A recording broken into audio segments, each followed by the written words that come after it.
नमस्कार. तर दुर्गा या मालिकेत आजच्या भागात आपण पाहणार आहोत की दुर्गा आणि तिची आई मामा मामी गजानन काकांच्या घरी शिवगडला आलेले असतात. गजानन काका आणि दुर्गाचे मामा बोलत असतात. मामा गजानन काकांना सांगत असतात की शालनने म्हणजेच दुर्गाच्या आईने दादासाहेबांचे पोस्टर पाहिले येताना आणि ती एकदम एडीपिशीच झाली आणि म्हणतात की नशीब फार लांब नाही गेली. गजानन काका म्हणतात की पांडुरंगा परमेश्वराचीच कृपा झाली. गौरी त्यांना चहा आणून देते. यानंतर मामा म्हणतात की गजा, हा दादासाहेब अजून आम्हाला किती दिवस त्रास देणार आहे काय माहिती. अरे त्या गुहागरला, त्या हनुमंतला शोधायला त्याची माणसं पार घरापर्यंत आली. आता चुकून जरी ताई इथे आल्याची खबर त्यांना मिळाली ना तर कसं करायचं. गजानन काका म्हणतात की तू इथे आलास ना, तो योग्यच निर्णय घेतलास. गौरी म्हणते की पण काका, तुम्ही इथे दादासाहेबांच्याच गावात आला आहात. तुम्ही त्यांच्यापासून जरा लांब गेला असता तर धोका टळला असता ना. दुर्गा त्यांचं बोलणं ऐकत असते आणि म्हणते की अजून किती पळायचं आणि का, आणि तेही आपली काहीही चूक नसताना. आपण घाबरायचं नाही, लढायचं, समोरासमोर लढायचं. मग काय वाटेल ते झालं तरी चालेल. मग सगळेच दुर्गाकडे बघायला लागतात. दुर्गा गौरीला विचारते की गौरी, आई कुठे आहे ग, मी बसते तिच्याजवळ. गौरी सांगते की मामी आहे तिच्याबरोबर, तू नको काळजी करू. मामा गजानन काकाला म्हणतात की ताईचं हे आजारपण वाढतच चाललंय आणि त्यात इकडे यावं लागलं. दुर्गाची फार फरफट होते याच्यात. दुर्गा म्हणते की मामा नको काळजी करू तू, आईने जे काही भोगलंय ना त्याच्यासमोर मी हे काहीही सहन नाही केलं आणि तिच्यासाठी मी शिवगडच काय, जगातल्या कुठल्याही कोपऱ्यात जायला तयार आहे. गजानन काका गौरीला खुणावून सांगतात की दुर्गाला काय हवं नको ते बघ. गौरी दुर्गाजवळ जाते आणि म्हणते की ताई तू नको ना काळजी करू, तू खूप डिस्टर्ब दिसते, आम्ही सगळे आहोत ना तुझ्यासोबत. दुर्गा म्हणते माहिती आहे ग, तुम्ही सगळे सोबत आहात, पण ही माझी लढाई आहे ना, मलाच ती लढायला हवी. हे ऐकून गजानन काका उठून दुर्गाजवळ जातात आणि तिच्याजवळ बसतात व तिला म्हणतात की दुर्गा बाळा, तुझा बाबा आणि मी, आमची खूप घट्ट मैत्री होती. आज तू ज्या हक्काने घरात आलीस ना, मला खरंच खूप बरं वाटलं. बाळा, तू माझी मुलगीच आहेस आणि म्हणूनच तुझे प्रॉब्लेम ते आमचे प्रॉब्लेम. दुर्गा म्हणते की थँक्यू काका, पण तुम्ही आहात म्हणूनच मला मोठा आधार आहे.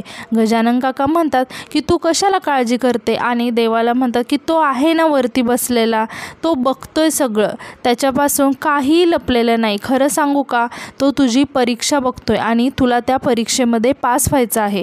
आणि ते पुढं म्हणतात की तुला एक विचारू का. दुर्गा म्हणते बोला ना.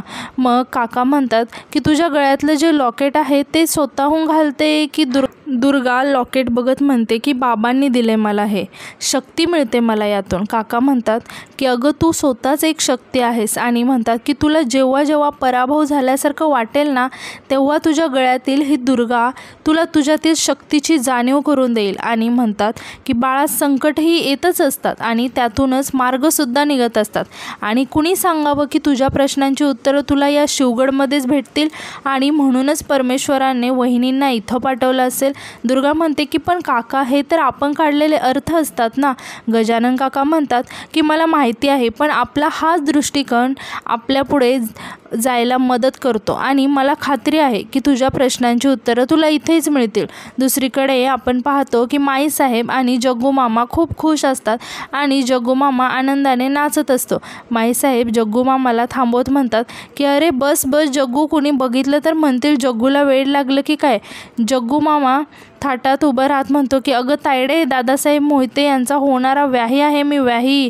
कोणामध्ये काय धमक, मला काय पण बोलायची. माईसाहेब म्हणतात की असं आमचा भाऊ होता तेव्हा तुम्हाला काय पण किंमत नव्हती, आता दादासाहेबांची सोयरीक जुळणार तर आम्हाला विसरून गेलात तुम्ही. जग्गू मामा म्हणतात की अगं तायडे, असं नाही ग, पण काय पण म्हणतायडे, मोके पे चौका कसा मारायचा ना हे तुला चांगलंच माहिती आहे. मला तर लय टेन्शन आलं होतं बघ. म्हणलं दादासाहेब या प्रस्तावाला धुडकावून लावतात की काय. माईसाहेब हसत म्हणतात की म्हणजे तू आजवर तुझ्या बहिणीला ओळखलंच नाही. या घरात कुणाला काय पण वाटू दे, होतं ते जे आम्हाला वाटतं. जग्गू मामा म्हणतात की पण तायडे, दादासाहेब आता तयार झालेत ना, परत ते माघार तर नाहीत ना घेणार. राजकारणी माणसांचा काय भरोसा नसतो, युटर्न घ्यायची सवय असते ना त्यांना. माईसाहेब म्हणतात की पण दादासाहेबांच्या गाडीची चाकं आम्ही पळवतो, आता ती पुढे पळवली आहेत ना, मग ती आता माघारी नाही पळणार. हे ऐकून जग्गू मामा खूप खुश होतो आणि म्हणतो की वा वा तायडे, किती मस्त वाटते हे ऐकून. मला तर ना माझी पोरगी या घरात सून म्हणून वावरताना दिसू लागले, तुझी सेवा करताना, तुझ्या आवडीचा स्वयंपाक करताना. आणि ते देवाला म्हणतात की खंडेराया, आमची दृष्ट लागू देऊ नको रे याला. माईसाहेब म्हणतात की उलट इतके दिवस कोणाची तरी दृष्ट लागली होती म्हणून नको नको त्या घटना घडल्या, पण आता सगळ्या चाव्या आम्ही आमच्या हातात घेतल्या आहेत. कुणाची पण वाकडी नजर उठून वरती बघणार नाही आणि कोणीही वाकडी नजर टाकू दे, तिला ठेचायला आम्ही उभे आहोत. हे ऐकून जग्गू मामा म्हणतो की लाख मोलाचं बोललीस बघ तायडे. आणि जरा टेन्शनमध्ये येऊन म्हणतात की पण तायडे एक अडचण आहे, सुमनचं लग्न फिक्स झालं पण नवरदेवाचं काय. माईसाहेब म्हणतात की ते तू आमच्यावरती सोड, त्या फटाकड्या पोरीचं भूत अभिषेकच्या डोक्यातून कसं काढायचं ते आम्ही बघतो. जग्गू मामा म्हणतो की अगं पण हे तू करशील तेव्हा ना, तो घरी येईल तेव्हा. आता तो कुठे आहे, कधी येणार आहे आणि येणार आहे की नाही हे पण कोणाला माहिती नाही. माईसाहेब म्हणतात की त्या पोरीच्या प्रेमापेक्षा आईचं प्रेम मोठं ठरणार, बघशीलच तू. एक हाक मारली तर आमचा लेक धावतच घरी येईल.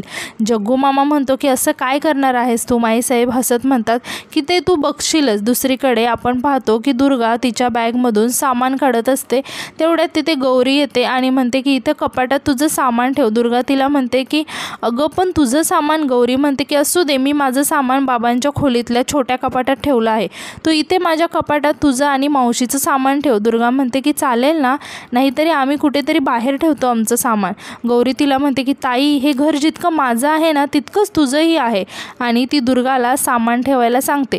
दुर्गा मग सगळं सामान ठेवायला लागते. गौरी तिला म्हणते की ताई, तू ना बदलून गेलीस गं, मी आल्यापासून बघते तू आधीसारखी वागतच नाहीस. म्हणजे त्या दिवशी तू चिडून तावातावाने निघून गेलीस ना, त्या आधीची तू आणि नंतरची तू कंप्लीट वेगळ्या आहेत. काय झालं नक्की तुला. दुर्गा म्हणते की जाऊ दे, काय तेच रडगाणं परत परत. गौरी म्हणते की ताई, तुला काहीतरी सांगायचं आहे. त्या दिवशी तू इथून गेलीस ना, त्यानंतर अभिषेक इथे आला होता आणि तो तुझ्याबद्दल विचारत होता, तुझा पत्ता पण मागत होता, पण बाबांनी तुझा पत्ता त्याला दिला नाही. दुर्गा म्हणते की बरं झालं नाही दिला ते, तरीही तो आला होता तिथे मला शोधत. गौरी आश्चर्याने म्हणते की काय, तिकडे आला होता, पण त्याला कसं काय समजलं. दुर्गा म्हणते की गौरी ऐक ना प्लीज, मला त्याच्याबद्दल ना काहीच बोलायचं नाही. गौरी म्हणते की अगं काय झालं नक्की, तुमचं प्रेम आहे ना एकमेकांवरती. दुर्गा म्हणते की आहे, नाही होतं, पण त्याचा आणि माझा आता काहीच संबंध नाही. गौरी म्हणते की ताई, मला हे पटतच नाही. मी तुझ्या डोळ्यात अभिषेकबद्दलचं प्रेम बघितलं, ते खोटं होतं का. दुर्गा इमोशनल होऊन म्हणते की ते तेव्हा खरं होतं, पण आता त्याच्या विषयीचा माझ्या डोळ्यात असलेला राग हाही तेवढाच खरा आहे. अभिषेकवर माझं कितीही प्रेम असलं ना, तरी तो दादासाहेब मोहितेंचा मुलगा आहे, हे मी नाही विसरू शकत. हे ऐकून गौरी पण शॉक होते आणि म्हणते की काय, तो दादासाहेब मोहिते यांचा मुलगा आहे. आणि परत म्हणते की पण ताई, त्याची यात काय चूक, त्याच्या वडिलांनी जे काही केले त्याच्यावरून तू त्याला नको ना असं अपराधी ठरवू. आणि ती दुर्गाला म्हणते प्लीज ताई, तू एकदा त्याच्याशी बोल.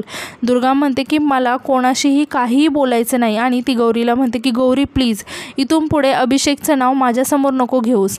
आंधळेपणानं प्रेम केलं मी, कदाचित त्याचीच शिक्षा मिळाली असेल मला, पण आता माझे डोळे व्यवस्थित उघडले आहेत. गौरी तिला समजवण्याचा प्रयत्न करत म्हणते की ताई, अगं त्याचा तरी विचार कर ना. दुर्गा म्हणते की नाही, आता मी फक्त माझ्या आईचा विचार करणार.